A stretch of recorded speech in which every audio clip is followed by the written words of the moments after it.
اسلامی السلام علیکم ورحمۃ اللہ وبرکاتہ۔ الحمد للہ الحنان المنان الذي خلق الانسان وعلمه البيان والصلاة والسلام على رسوله سید الانس والجان وعلى آلہ واصحابہ ذوی الخیر والاحسان، اما بعد فأعوذ بالله من الشيطان الرجيم، بسم الله الرحمن الرحيم۔ قل إن كنتم تحبون الله فاتبعوني يحببكم الله ويغفر لكم ذنوبكم والله غفور رحيم۔ صدق الله مولانا العظیم۔ بارگاہ رسالت معاب صلی اللہ علیہ وسلم میں درود پاک کا ہدیہ پیش کریں۔ اللہم صلی علی سیدنا و مولانا محمد معدن الجود والکرم وآلہ واصحابہ الکرام وابنہ الکریم وبارک وسلم صلاة دائمة سرمدا ابدا۔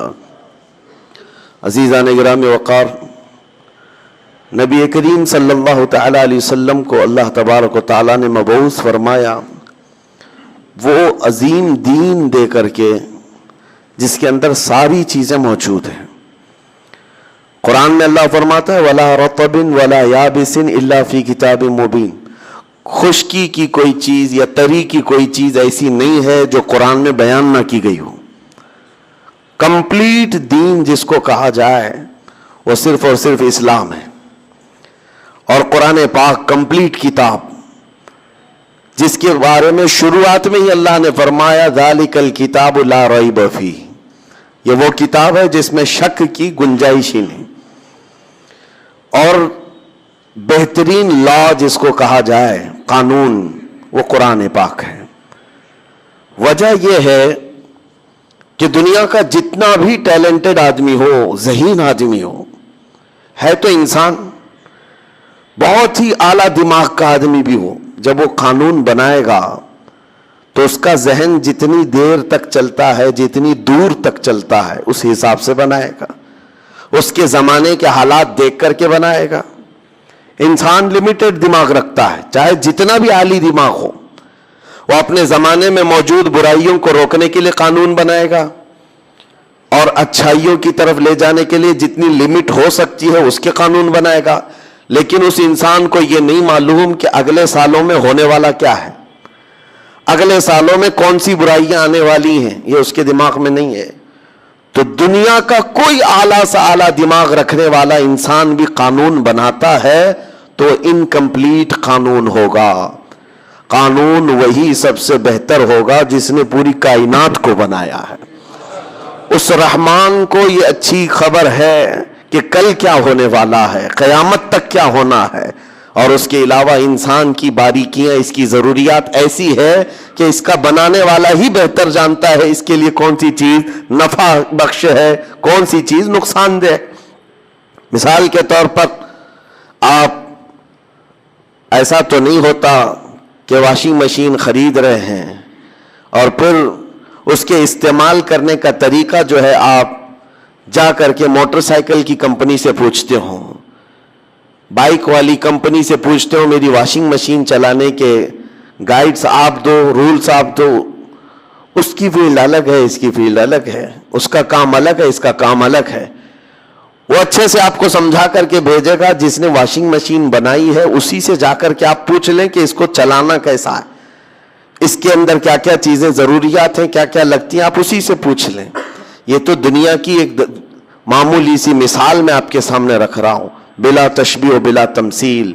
انسان اس کائنات کا ایک ایسا مظہر ہے اللہ تعالیٰ کا جس کو سمجھتے سمجھتے لوگوں کو صدیاں بیت گئیں، پھر بھی آج تک انسان کو پورا کوئی سمجھ نہیں سکا۔ انسان پر ریسرچ کرنے والے کو ڈاکٹر کہا جاتا ہے۔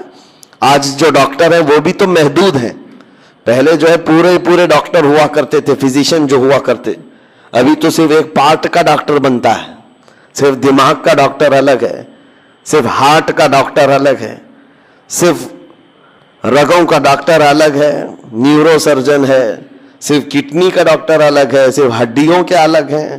مطلب یہ ہے کہ انسان کے ایک ایک پارٹ پر محنت کر کر کے وہ ڈاکٹر بنے لیکن پھر بھی کمپلیٹ نہیں ہے. اس کا مطلب یہ ہے کہ انسان کی ضروریات کو ایک آدمی سمجھ نہیں سکتا. اس کے لیے کیا کیا چیزیں ضرورت ہے اور کیا کیا نقصان دہ ہے.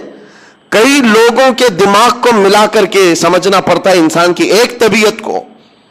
اسی لیے میرے عزیزوں، انسان کی طبیعت کو سمجھنے کے لیے انسان سے نہیں پوچھا جائے گا بلکہ خالق انسان سے پوچھا جائے گا. رب ذوالجلال بہتر جانتا ہے اس کی ضروریات کیا ہیں، یہ کس طرح سے چل سکتا ہے. اسی لیے میں نے کہا ہے کہ قرآن پاک ایک کمپلیٹ کتاب ہے اور دین اسلام ایک کمپلیٹ دین ہے، اس لیے کہ یہ اس کا ہے جس نے خود انسان کو پیدا کیا ہے. اور اللہ رب العزت پوری کائنات کی تخلیق اور پورے انسانوں کی تخلیق وہ فرمایا ہے تو بہتر جانتا ہے اس کو کون سی چیز اچھی ہے. اب میں آپ کے سامنے رکھتا ہوں قرآن کیا کہتا ہے. قرآن سب سے پہلی چیز تو یہ کہتا ہے کہ تم میرے رسول کے پیچھے چلو.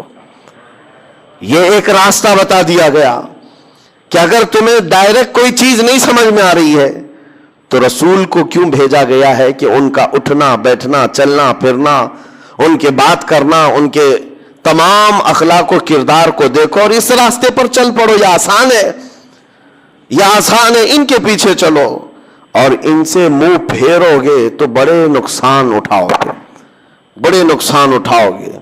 قرآن پاک میں رب تعالیٰ فرماتا ہے فَلْيَحْذَرِ الَّذِينَ يُخَالِفُونَ عَنْ أَمْرِهِ أَن تُصِيبَهُمْ فِتْنَةٌ أَوْ يُصِيبَهُمْ عَذَابٌ أَلِيمٌ. اللہ فرماتا ہے لوگوں کو چاہیے، ایمان والوں کو چاہیے کہ میرے رسول کے حکم کی مخالفت کرنے سے بچیں، ورنہ کیا ہوگا. رب فرماتا ہے ان قریب وہ فتنوں میں مبتلا کر دیے جائیں گے یا دردناک عذاب میں گرفتار ہوں گے. حضور کی حکم کی مخالفت کرنے والا دو چیزوں میں مبتلا ہو جاتا ہے، یا تو فتنے میں مبتلا ہو جائے گا یا بڑے عذاب کا شکار ہو جائے گا. ایک بات میں آپ کو بتاتا ہوں تاریخ کی سچائی. احد کے میدان میں جنگ احد جو ہو رہی ہے یہ 3 ہجری میں کفار و مشرکین کی طرف سے لڑی جانے والی ایک بڑی جنگ تھی. جنگ بدر کے بعد جنگ بدر میں 70 کافر مارے گئے تھے، 70 قیدی ہوئے تھے. اس کا بدلہ لینے کے لیے وہ آ گئے تھے مدینے پر چڑھائی کر کے. اور جب وہ مدینے پہنچے تھے، احد مدینے سے 5 کلومیٹر کا فاصلہ ہے. احد کے میدان کی طرف رسول کریم صلی اللہ علیہ وسلم جب چلے تو 700 صحابہ آپ کے ساتھ تھے. اب یہ بڑی آزمائش کا اور امتحان کا وقت تھا. نبی پاک صلی اللہ علیہ وسلم نے سب کی صف بندی کی. ذہن کو حاضر رکھیں میں کیا چیز عرض کرنا چاہتا ہوں. سامنے 2000 کے قریب کافر ہیں اور یہاں 700 مسلمان ہیں. ان میں سے 50 اچھا تیر چلانے والے جو صحابہ تھے ان کو حضور پاک صلی اللہ علیہ وسلم نے ایک اونچے ٹیلے پر کھڑا کیا جس کو جبل رمات کہتے ہیں. آج بھی وہ ٹیلا موجود ہے، چھوٹی سی ایک پہاڑی. اور اس پر کھڑا کرنے کا مقصد یہ تھا کہ وہ لوکیشن ایسا تھا سامنے سے کوئی بھی آتا تو یہ اوپر کھڑے ہوئے آدمی تیر چلاتے وہ آگے بڑھ نہیں سکتا تھا. ظاہر سی بات ہے اوپر سے اگر کوئی تیر چلائے تو سامنے بڑھنا مشکل ہو جاتا. نیچے سے اوپر تیر جلدی جاتے نہیں، اوپر سے جلدی آ جاتے ہیں. تو یہ جنگی مہارت کا ایک مظہر تھا. حضور پاک صلی اللہ علیہ وسلم نے 50 تیر انداز صحابہ کو وہاں کھڑا کیا، لیکن ساتھ میں یہ فرمایا تھا جب تک میں نہ کہوں نیچے نہیں آنا. یہ جملہ یاد رکھیں. حضور نے فرمایا جب تک میں نہ کہوں نیچے نہیں اترنا. اب جنگ نیچے چل رہی ہے، دشمن سامنے ہے، مومنین ادھر ہیں، اور لڑائی اس قدر سخت ہوئی کہ مومنین نے ان کو بھاگنے پر مجبور کر دیا. کفار و مشرکین کو غالب آ گئے اور وہ اپنا ساز و سامان سب چھوڑ کر کے بد کے ہوئے جانوروں کی طرح بھاگتے رہے. کون؟ کفار و مشرکین میدان چھوڑ کر بھاگ رہے تھے. اب جیسے ہی انہوں نے میدان خالی کیا تو جو مومنین یہاں پر موجود تھے انہوں نے اعلان کر دیا ہم فتح یاب ہو گئے، فتح ہو گئی. اب مال غنیمت جمع کیا جا رہا تھا. سب جب بھاگ گئے دشمن تو جنگ ختم ہو گئی. اوپر جو صحابہ کھڑے تھے تیر انداز انہوں نے کہا کہ اب چلو اترتے، جنگ ختم ہو گئی. بعض نے کہا نہیں، حضور نے فرمایا جب تک میں نہ کہوں نیچے نہ آنا. وہ صحابہ اکرام میں 2 جماعتیں ہو گئیں. بعض صحابہ نے کہا نہیں، حضور کے فرمانے کا مقصد یہ تھا کہ جب تک جنگ نہ ہو جائے تب تک نیچے نہیں آنا، جنگ ختم ہو گئی، جب سارے لوگ مال غنیمت جمع کر رہے ہیں ہم بھی نیچے اترتے ہیں۔ اس بات پر جب صحابہ کرام میں بحث ہوئی تو 40 صحابہ نیچے اتر آئے، تقریباً 40 لوگ نیچے اتر آئے۔ 10 لوگ وہ کہے کہ نہیں ہم یہیں کھڑے رہیں گے، وہ کھڑے رہ گئے۔ لیکن ہوا یہ کہ بھاگے ہوئے کفار و مشرکین میں خالد بن ولید بھی تھے، اس وقت وہ ایمان لائے ہوئے نہیں تھے۔ انہوں نے 200 گھڑ سواروں کو ساتھ کیا، انہوں نے دیکھا کہ وہ لوکیشن خالی ہو چکا ہے جو ان کے لیے ڈینجر تھا، وہاں سے اتر گئے لوگ، تو گھوڑے دوڑاتے ہوئے بہت دور سے راؤنڈ مار کر کے پیچھے کی طرف سے آ کر کے 10 صحابہ جو کھڑے تھے ان کو شہید کر دیا۔ پہلے سب سے پہلے ان 10 کو ختم کیا، اور اس کے بعد پھر جو نیچے صحابہ تھے مال غنیمت جمع کر رہے تھے، اچانک حملہ کیا پیچھے سے، کفار و مشرکین پلٹ کر کے آئے، اچانک حملہ کیا، یہ سنبھل ہی نہیں پائے، اور جو بھاگے ہوئے تھے وہ بھی پلٹ کر کے آ گئے، ادھر پیچھے سے بھی آگے سے بھی، اس طرح سے پس گئے کہ اسی جنگ کے اندر 70 صحابہ کی شہادت ہوئی، جس میں بڑے بڑے صحابہ تھے، بڑے بڑے صحابہ۔ اور بہت عظیم تاریخ ہے یہ جنگ احد کی، اس کو بیان کرو تو رونگٹے کانپ جاتے ہیں۔ یہی وہ جنگ ہے جس میں حضرت امیر حمزہ کا سینہ چاک کر کے کلیجہ نکال کر چبایا گیا تھا۔ یہی وہ جنگ احد ہے جس میں حضرت عبداللہ بن جحش رضی اللہ تعالیٰ عنہ ایک صحابی ہیں جن کے پورے جسم کے 80 ٹکڑے کیے گئے تھے، اور کفار و مشرکین نے رسی میں ان کے ٹکڑے باندھ کر ہار بنا کر گلے میں پہنا۔ حضرت انس بن نزیر ایک صحابی ہیں جن کو پورا ایسا رگڑ دیا گیا تھا، مسلح کر دیا گیا تھا، سوائے ایک انگلی کے ان کے جسم میں کوئی چیز باقی نہیں تھی۔ ان کی بہن نے صرف انگلی دیکھ کر کے پہچانا تھا کہ انس بن نزیر ہے، باقی جسم کا کوئی حصہ نہیں ملا تھا۔ یہی وہ جنگ ہے جس میں سعد ابن ربی جن کے پیٹ کو پھاڑ دیا گیا تھا، 12 نیزے لگے تھے۔ یہی وہ جنگ ہے جس میں حضرت حنظلہ جن کی شادی آج ہی ہوئی تھی، ایک رات پہلے شادی ہوئی تھی، اور دولہا اسی جنگ میں شہید ہوا تھا۔ یہ وہ جنگ ہے جس میں بڑے بڑے صحابہ شہید ہوئے، بڑے بڑے صحابہ شہید ہوئے۔ لیکن سب سے بڑی بات تو یہ ہے کہ یہاں تک کفار و مشرکین کے ہاتھ پہنچ گئے کہ نبی پاک صلی اللہ علیہ وسلم کے قریب آ گئے۔ ایک ظالم نے لوہے کی ٹوپی جو جنگوں میں پہنی جاتی تھی وہ اٹھا کر حضور کے چہرے پر مارا، جس کی وجہ سے حضور پاک صلی اللہ علیہ وسلم کے رخسار، آپ کے گالوں سے ایک تانت لوہے کے اندر چلی گئی، اور حضور کے 2 دانت مبارک وہاں شہید ہوئے تھے، اور وہ تانت ایسے اندر چلی گئی تھی کہ نکالنا مشکل تھا، لوہے کی، جس کو حضرت ابو عبیدہ بن جراح رضی اللہ تعالیٰ عنہ نے اپنے دانتوں سے پکڑ کر کے کھینچا تھا حضور کے اس رخسار پر چبھی ہوئی تانت کو، اور جس کی وجہ سے حضور کے 2 دانت مبارک اس میں شہید ہوئے۔ یہ وہ جنگ ہے جس میں بڑا نقصان ہوا، 70 صحابہ، وہ بھی بڑے بڑے صحابہ شہید ہو گئے۔ کہنا کیا چاہ رہا ہوں میں کس لیے یہ جنگ احد کا ذکر کر رہا ہوں پتہ ہے آپ کو؟ بتاتا ہوں۔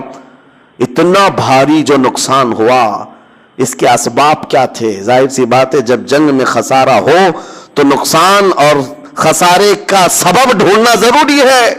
تو مفسرین فرماتے ہیں حضور پاک صلی اللہ تعالی علیہ وسلم کی وہ ایک بات جو حضور نے فرمایا تھا جب تک میں نہ کہوں نیچے نہ آنا، صحابہ کرام نے اس بات کو ترک کیا جس کی وجہ سے 70 صحابہ کی جانیں گئی۔ لیکن یہ بات بھی میں بتاؤں، وہ صحابہ جو نیچے اتر آئے وہ ایسے نہیں ہے کہ حضور کی نافرمانی کرنے کی نیت سے آئے تھے، ان کے ذہن و دماغ میں یہ نہیں تھا کہ حضور نے جو کہا ہے وہ ہلکے میں لے لینا ہے، نہیں، وہ ان کی اجتہادی خطا تھی۔ انہوں نے یہ سوچا کہ حضور نے جو فرمایا وہ جنگ ختم ہونے تک کے لیے فرمایا ہے، جنگ ختم ہو گئی ہم اتر آئے ہیں، لیکن اس ایک خطا کی بنیاد پر اتنا بڑا نقصان، اسی لیے مفسرین فرماتے ہیں قرآن کی وہ آیت پڑھو، رب نے فرمایا میرے رسول کے حکم کی مخالفت کرنے سے بچو ورنہ فتنے میں مبتلا ہو جاؤ گے یا دردناک عذاب میں گرفتار ہو جاؤ گے۔ وہ تو صحابہ تھے، عظیم صحابہ تھے، جنہوں نے جان بوجھ کر کے کبھی رسول کی مخالفت کرنے کا سوچا ہی نہیں، پھر بھی نقصان اٹھائے، اور آج دنیا حضور کو جان بوجھ کر کے مخالفت کر رہی ہو، حضور کے احکام کو پیٹ پیچھے ڈال دیے ہو، تو 70 لاکھ جانے جائیں گی آج تو بڑا نقصان اٹھانا ہوگا۔ اس بڑے نقصان کا ایک سب سے بڑا سبب یہ ہے رسول پاک کے احکام کی مخالفت، حضور پاک صلی اللہ تعالی علیہ وسلم کے جو شریعت طاہرہ کے احکام ہے اس کو چھوڑ کر کے جانا۔ ایک حدیث میں آپ کو سناؤں تو آپ کو اندازہ ہوگا کہ دین کیا ہے، جس پہ ہم چل رہے وہی دین ہے یا نہیں۔ ہم سب کو سوچنے کی ضرورت ہے۔ ہم ٹوپیاں لگا کر کے ہفتے میں ایک مرتبہ جھک جائیں تو اسی کو دین سمجھتے ہیں ہم، یا صرف کپڑوں کا نام دین ہے، صرف داڑھی کا نام دین ہے؟ اسلام کس کا نام؟ میرے آقا صلی اللہ علیہ وسلم فرماتے ہیں لا یؤمن احدکم حتی یکون ہواہ تبعا لما جئت بہ، تم میں سے اس وقت تک کوئی مومن نہیں بن سکتا جب تک کہ اپنی خواہشات کو میری مرضی کے مطابق نہ کر دے۔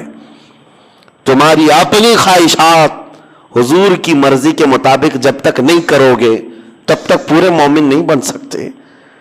اسی لیے تمہیں پوچھنا ہوگا کہ مجھے جینا کس طرح سے ہے، حضور نے جو فرمایا مجھے اسی طرح سے جینا ہے۔ نبی پاک صلی اللہ علیہ وسلم کی جو مرضی ہے اس کے حساب سے چلنے کا نام دین ہے۔ اقبال نے کہا تھا بمصطفیٰ برساں خیش کہ دی ہما اوست، اپنے آپ کو رسول اللہ کے قدموں تک پہنچا دے، یہی دین ہے، یہی دین ہے۔ اپنی خواہشات کو ختم کرنا ہوگا، اور جس کی بنیاد پر آج ہم بہت بڑا نقصان اٹھا رہے ہیں، بہت بڑا نقصان۔ نبی اور رحمت صلی اللہ تعالی علیہ وسلم کے احکام، ان کے اقوال کو ہلکے میں لیتے ہیں آج۔ آپ کو پتا ہے اس رسول کو اللہ تعالیٰ نے ہمارے درمیان مبعوث فرمایا جو پورے کائنات کے لیے رحمت ہے، اور وہ ایسا عظیم رسول جس کی امت میں پیدا ہونے کے لیے پچھلے نبی دعا کرتے تھے، اس قدر تمہیں قسمت سے اور بہت بڑے نصیب سے نوازا گیا، لیکن ہم نے اس کو ہلکے میں لینا شروع کیا۔ ہم اپنی مرضی سے دین کے اس پر عمل کرتے ہیں۔ آج حالات یہی ہیں، ہم کو جیسا من کرے ویسے ہم جینے کی قائل ہیں، ویسا نہیں جیتے جیسے رسول کی خواہش۔ آپ کو پتہ ہے صدیق اکبر رضی اللہ تعالیٰ عنہ کا ایمان کیا تھا؟ گھر میں موجود ہیں، نماز پڑھ رہے تھے، اچانک رسول کریم صلی اللہ علیہ وسلم تشریف لائے، دروازے سے اندر حضور آئے، اور حضرت ابو بکر صدیق کی نماز ہو چکی تھی، حضور جیسی آئے کھڑے ہو گئے۔ جس کے گھر نبی پاک صلی اللہ علیہ وسلم آئے، اور وہ بھی صدیق اکبر کے گھر، تو خوشیوں سے آپ حضور کے آگے پیچھے ہو رہے تھے۔ نبی پاک صلی اللہ علیہ وسلم سیدھے حجرے میں اندر گئے، وہاں ایک بکسا رکھا ہوا تھا، چھوٹا سا ایک باکس رکھا ہوا تھا، اس کو کھولا تو اس میں کچھ مال تھا، کچھ رقم تھی۔ نبی پاک صلی اللہ علیہ وسلم نے وہ اٹھایا اور کہا ابو بکر یہ میں فلاں کام کے استعمال کے لیے لے جا رہا ہوں، یہ نہیں کہ اجازت ہے، لے جا رہا ہوں۔ صدیق اکبر کی آنکھوں میں آنسو آئے، کہا یا رسول اللہ رب کا شکر ہے، ابھی میں نے یہی دعا کیا تھا کہ مولا مجھے اتنی قسمت سے نواز دے کہ تیرا رسول میرا مال اپنا سمجھنے لگ جائے، میرا اپنا کچھ نہیں ہے۔ صدیق اکبر کہتے ہیں میری دعا قبول ہو گئی، آپ تشریف لائے، میں مال تو دینا چاہتا تھا، سب کچھ وقف کرنا چاہتا ہوں دین کے لیے، لیکن خواہش یہ ہے کہ سنا یہ گیا ہے کہ دینے والے کا ہاتھ اوپر ہوتا ہے، لینے والے کا ہاتھ نیچے ہوتا ہے۔ ابو بکر صدیق کہتے ہیں میں یہ بھی نہیں چاہتا کہ میرے نبی کا ہاتھ نیچے آئے، میرے مال کو رسول اپنا مال سمجھ کر خیرات کرے۔ ان کی اپنی خواہشات نہیں تھیں، انہوں نے دین کو، اپنے مال کو یہ نہیں بنایا تھا کہ میں جیسا چاہوں گا ویسا دین چلے گا، نہیں، میرے مصطفیٰ جیسا چاہے ویسا دین چلے۔ آج اپنے آپ کو وقف کرو حضور کی طرح، اپنی خواہشات کا قتل ضروری ہے، جب تک ہم نہیں مارتے بہت بڑے نقصانات اٹھائیں گے بعد میں۔ آج جو پوری دنیا میں ہم نقصانات دیکھ رہے ہیں، ہزاروں کا قتل، ہزاروں کو مارنا، اس سب کا ایک کارن ہے، ایک سبب جو کھلا ہوا ہے کہ قوم مسلم اپنے نبی کے طریقے پر چلنا نہیں چاہتی، تو پھر کس رحمت کے انتظار میں؟ وہ صحابہ جو دعا کرتے تھے، پتہ ہے آپ کو، حضور کے ساتھ جاتے تھے۔ آج یہاں بیٹھ کر کے ہم دعا کرتے ہیں فلسطین پر رحم فرما، غزہ پر رحم فرما، ہم تو میدان میں اترے ہی نہیں۔ ہم جنگ کے میدان کی بات نہیں کر رہا ہوں. کاش حضور کی سنتوں کو زندہ کرنے والا ہر جوان نکل جاتا. میری اپنی خواہشیں نہیں, میں نبی کی شریعت پر چلوں, نبی کی خواہش پر چلوں, پھر دعا کرتا کہ مولا میں تو آگے آ گیا, اب رحمت بھیجنا تیرا کام. وہ صحابہ تھے, چاہتے تو مدینے میں بیٹھ کر کے دعا کر لیتے, حضور کا دامن پکڑ کر کے کہ مولا جو بدر میں آ رہے کافر سب کو ہلاک کر دے. وہ صحابہ تھے, اس میں صدیق اکبر ہیں, فاروق اعظم ہیں, عثمان غنی ہیں, حیدر کرار ہیں, بڑے بڑے صحابہ ہیں. حضور پاک صلی اللہ علیہ وسلم مدینہ طیبہ میں موجود ہیں. یہ سب صحابہ دعا کر دیتے. وہاں تک چل کے کیوں گئے؟ 160 کلومیٹر دور تک چل کر کے گئے.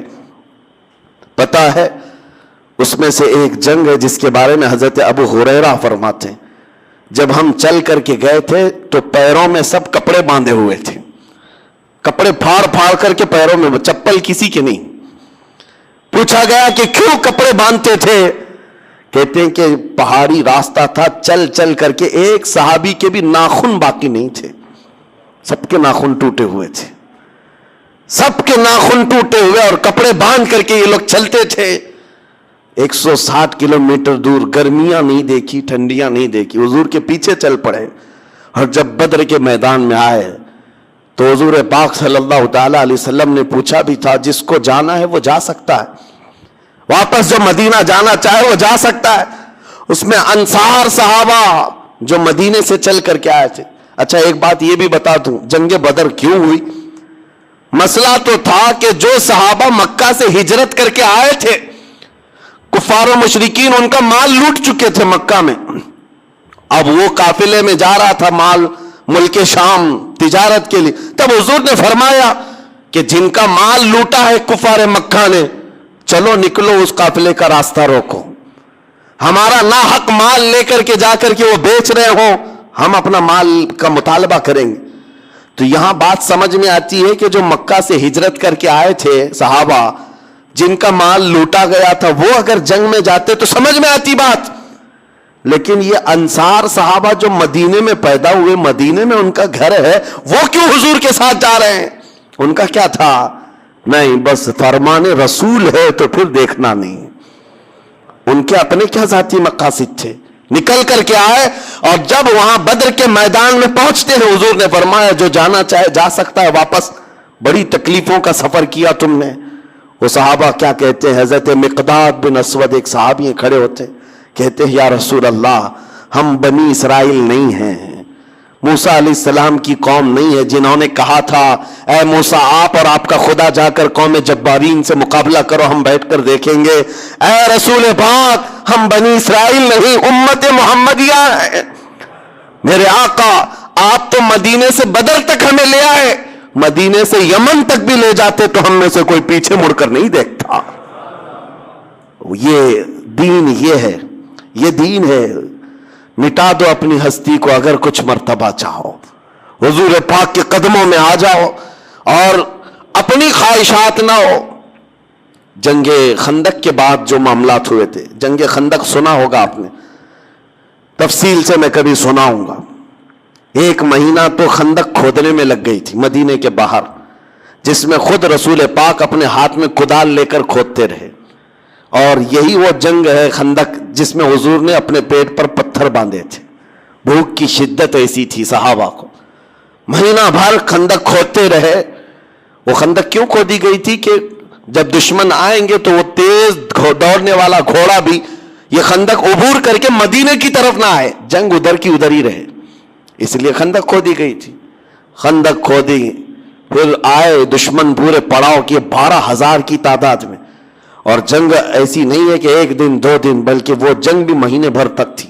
وہ لوگ پڑاؤ ڈال کر رکھے تھے, اور ادھر صحابہ مدینے سے باہر ہیں, ان کے بچے ہیں, بیویاں ہیں, گھروں میں ہیں, ان کو سامان کون دیتا, ان کے گھر کون چلاتا. اور پلس یہ ہے کہ کھانے پینے کی کوئی چیز نہیں ان کے پاس. جنگ خندق کے موقع پر ایسا تھا, 1 کھجور 10 صحابہ کھایا کرتے, 1 کھجور. اور دن بھر اسی طرح رسول پاک صلی اللہ علیہ وسلم کے ساتھ کھڑے تھے, یہاں تک کہ دشمنوں کی فوج میں گوشت بھونا جا رہا ہے, روٹیاں پکائی جا رہی ہیں, سالن کی خوشبوئیں آ رہی ہیں. لیکن مجال ہے، ایک روایت مجھے بتا دو کہ رسول پاک کے صحابہ نے کبھی ان کے کھانے کو دیکھ کر کے یہ سوچا ہو ادھر کی پارٹی میں جائیں گے کچھ کھانا مل جائے گا، روٹی بوٹی مل جائے گی؟ بلکہ یہاں تک کہ نبی پاک صلی اللہ علیہ وسلم نے فرمایا کہ بھوک نے تمہیں پریشان کر دیا ہوگا اور ادھر سے کھانے پینے کی خوشبوئیں آتی ہیں. صحابہ نے کہا یا رسول اللہ جب کبھی اس طرح بھوک پریشان کرتی ہم آپ کے چہرے کو دیکھ لیتے ہیں. وہ اپنی تمام تکالیف کو بھول جاتے تھے، صرف نبی ہمارے ساتھ ہے، رسول پاک ہمارے ساتھ ہے. اس جنگ کے بارے میں عرض کرتا ہوں میرے عزیزو، بڑا امتحان تھا یہ، بڑا امتحان. میں کیوں کہہ رہا ہوں یہ باتیں؟ اس لیے کہ مدد اللہ کی ان کے ساتھ اس لیے آتی تھی کہ وہ حضور کے ساتھ چلتے تھے، حضور کے ساتھ آگے بڑھتے تھے، تب اللہ کی مدد آتی. تم یہاں بیٹھ کر کے دعائیں کرتے ہو، سنت پر عمل کرنا نہیں ہے، دین پر عمل کرنا نہیں ہے، نہ حضور پاک کی شریعت کا خیال کرنا ہے، گھر میں بیٹھ کر کے گڑ گڑانے سے کیا ہوگا؟ وہ صحابہ کیا کیفیت تھی. خندق کی جنگ ختم ہو گئی، مہینے بھر 2 مہینے بھر کے بعد صحابہ مدینے کی طرف لوٹ رہے ہیں، زخمی حالت میں ہیں، سب زخمی تھے. کسی کے تیر لگا، حضرت سعد بن معاذ، حضرت سعد رضی اللہ تعالیٰ ایک صحابی انصار میں سے، ان کے رگ کٹ گئی تھی تو خون رکتا ہی نہیں تھا، یہاں تک کہ حضور صلی اللہ علیہ وسلم نے ان کے ہاتھ کو پکڑا تو حضور کا پورا جسم خون سے بھر گیا. حضرت سعد اس طرح کے زخمی صحابہ تھے. جب چل کر مدینے کی طرف آ رہے تھے، بیچ راستے میں، مدینے نہیں پہنچے، جبرائیل امین علیہ السلام آئے. عرض کیا یا رسول اللہ، رب تبارک و تعالیٰ کی منشا یہ ہے یہیں سے آپ قبیلہ بنو نذیر کے مقابلے میں جنگ کے لیے نکل جائیں. اتنے بڑے جنگ کے بعد آ رہے صحابہ، مدینہ قریب ہے، اور بیچ میں جبرائیل امین آئے، رسول رحمت صلی اللہ علیہ وسلم. وہ یقیناً رفیق ہیں، شفیق ہیں، جن کے بارے میں قرآن کہتا عزیز علیہ ما عنتم حریص علیکم بالمؤمنین رؤوف الرحیم. تمہارا تکلیف میں پڑنا اس رسول کو دیکھا نہیں جاتا، وہ نہایت ہی رحم دل ہے. صحابہ کی طرف دیکھتے ہیں، کہتے ہیں اتنے تھکے ہوئے ہیں، ان سے ایک بار پوچھ تو لوں. ظاہر سی بات ہے مہینوں کے بعد کوئی آتا ہے، ہم بھی سفر سے آتے ہیں، آپ ڈائریکٹ بلائیں تو ہم کہیں گے ارے نہا دھو کے تو آؤں، بچوں سے بات تو کر کے آؤں، کپڑے بدل کے تو آؤں. صحابہ کرام یہ کہتے کہ زخموں کی مرہم پٹی کر کے آئیں، بیویوں سے مل کر کے آئیں، بچوں کو کوئی بات کر کے آئیں. حضور صلی اللہ علیہ وسلم نے صحابہ کو بیچ راستے میں رکایا اور پوچھا اے میرے عزیز صحابہ، جبرائیل امین آئے تھے، کہا کہ یہیں سے بنو نذیر کے مقابل میں جانا ہے، تمہارا مشورہ کیا ہے؟ صحابہ کہتے ہیں یا رسول اللہ دیر کس بات کی، چلے ابھی چلتے ہیں. دیر کس بات کی، ابھی چلتے ہیں. وہ کیسے عظیم انسان تھے جو نبی پاک صلی اللہ تعالیٰ علیہ وسلم کے ساتھ قدم بقدم تھے، جس کی وجہ سے قرآن کہتا ہے رضی اللہ عنہم ورضوا عنہ، اللہ ان سے راضی ہوا اور وہ اللہ سے راضی. یوں ہی مدد نہیں آئی تھی، وہ حضور کی شریعت طاہرہ، حضور پاک کے مزاج پر پورا اترنے کی کوشش کرتے. آپ کو پتا ہے ہم تو بولتے بولتے تھک گئے، کئی لوگوں کو ہماری بات ہو سکتا ہے بے اثر ہو جائے، لیکن میں تو آپ سے کہتا ہوں کہ حضور سے اگر محبت ہے تو ٹھنڈے دل سے کبھی سوچتا کہ میرے نبی کو کیا چیز اچھی لگتی ہے، کیا چیز بری لگتی ہے. بری لگتی ہے تو میں اپنے محبوب کو ناراض تو نہ کروں، میں اپنے نبی پاک کو ناراض تو نہ کروں. مدینہ طیبہ میں ایک شام ایسی ہے، حضرت انس صحابی 10 سال کی عمر کے تھے، شراب حرام نہیں تھی اور شراب کے مٹکے بھر بھر کر کے پیے جاتے تھے. وہ کہتے ہیں میں ایک دکان میں کام کرتا تھا جہاں لوگوں کو شراب پلائی جاتی تھی برتن میں. شام کا وقت تھا، مدینے کی گلیوں میں اچانک آواز آئی، ایک ندا دینے والے نے ندا دی یا ایھا المسلمون قال رسول اللہ صلی اللہ علیہ وسلم حرمت الخمر. اے مسلمانوں، اللہ کے رسول صلی اللہ علیہ وسلم نے آج فرمایا ہے شراب حرام ہو گئی. اعلان ہو رہا تھا مدینے کی گلیوں سے. حضرت انس کہتے میرے ہاتھ میں شراب کا مٹکا تھا، نیچے گر گیا، اور جتنے لوگ بیٹھے ہوئے تھے کوئی منہ تک لگایا تھا تو وہیں سے اس نے پٹک دیا، ایک قطرہ بھی ہونٹ کو لگنے نہیں دیا کسی نے آدھا پیا تو وہاں چھوڑ دیا. یہ نہیں ہے کہ دیکھیں آج کا آج پی لیں گے, بعد میں دیکھیں گے, کل سے توبہ کر لیں گے, شام سے نیک بن جائیں گے. یا پھر معلوم تو کر لیے اعلان کرنے والا صحیح میں کر رہا ہے, یا حضور سے بات تو کر کے دیکھیں. نہیں, ان کا مزاج یہ تھا, صحابہ کی بات آئی ہے رسول اللہ کی, بات آئی ہے نبی پاک کی, اس کے بعد ہمارا مزاج نہیں چلے گا, اب چلے گا تو رسول اللہ کی بات ہی ہوگی. اپنے اوپر لازم کر لیا تھا, اس لیے مدد آتی تھی. قرآن کہتا ہے اے محبوب آپ فرماتے ہیں اگر تم اللہ سے محبت کرتے ہو تو میرے پیچھے چلو. حضور کے پیچھے چلنا یہی دین ہے, یہی شریعت ہے. عزیزان گرامی وقار, دعائیں بھی باریاب ہوں گی, دعائیں بھی قبول ہوں گی. بس میدان میں اتر کر کے تو دیکھو. بعض لوگوں کو یہ لگتا ہے میدان میں اترنے کی بات کرتے ہیں تو پروٹیسٹ کے لیے, جنگ کے لیے. نہیں میرے عزیزو, بہت ہو گئے پروٹیسٹ, بہت ہو گئے. میں جس میدان میں اترنے کی بات کر رہا ہوں وہ عمل کا میدان ہے. اپنی خواہشات کو پیچھے رکھو اور عہد کرو کہ مجھے چلنا ہے تو رسول اللہ کے مزاج کے مطابق چلنا ہے. حضور جس چیز کو پسند کرے میں وہاں چلوں, پھر اللہ کریم کی وہ مدد بھی آئے گی, رحمت بھی آئے گی. ہم بیٹھ کر کے یوں ہی تسبیح گھماتے رہیں, بدلنا نہیں چاہتے اپنے آپ کو, چھوڑنا نہیں چاہتے. جن کی لت ہمیں لگی ہوئی ہے, جن برائیوں کی عادت ہمیں پڑی ہوئی ہے, اس کو نکالنا بھی نہیں چاہتے, اور بار بار مدد کی دہائی بھی دیتے ہیں. اسی لیے میرے عزیزو, قرآن کہتا ہے ان اللہ لا یغیر ما بقوم حتی یغیروا ما بانفسہم, بے شک اللہ تعالیٰ اس وقت تک کسی کی حالت نہیں بدلتا جب تک وہ بندہ خود اپنی حالت بدلنے کی فکر نہیں کرتا. وہ قوم اپنی حالت بدلنے کی فکر نہیں کرتی, اس وقت تک اللہ اس قوم کی حالت نہیں بدلتا. اور بدلنا چاہے رب تعالیٰ تو کتنی جلدی بدلتا ہے. یہ بھی حدیث قدسی میں میرا رب فرماتا ہے اگر تم ایک قدم آگے بڑھو گے میری رحمت 10 قدم آگے بڑھ کر لے لے گی. ہاں یہ بھی حدیث قدسی ہے, تم ایک بالشت آگے بڑھو گے تو رب تبارک و تعالیٰ کی رحمت ایک قدم آگے بڑھ جائے گی.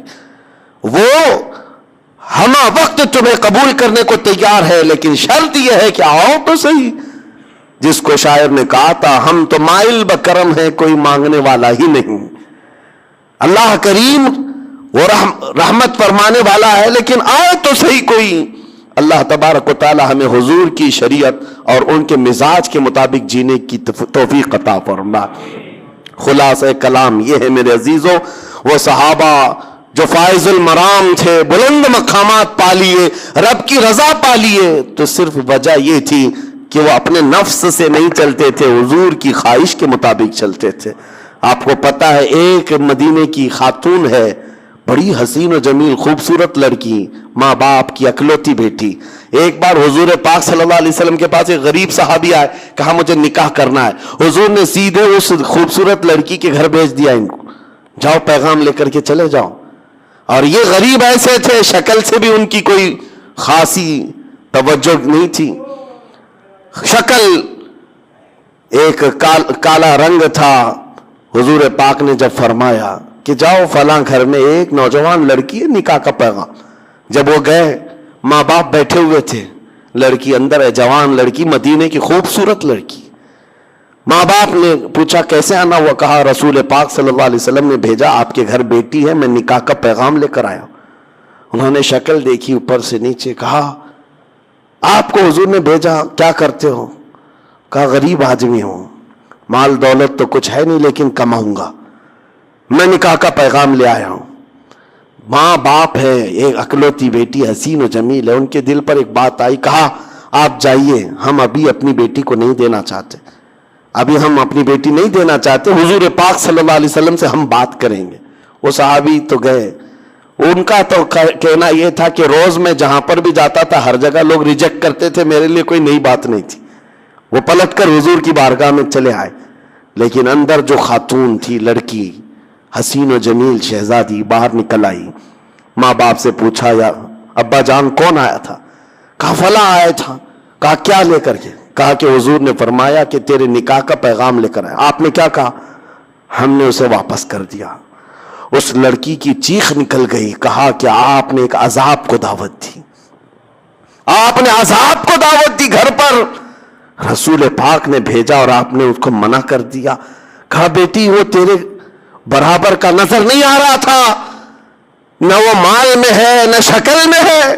خاتون نے کہا بابا آپ نے اس کو دیکھا، بھیجنے والے کو کیوں نہیں دیکھا؟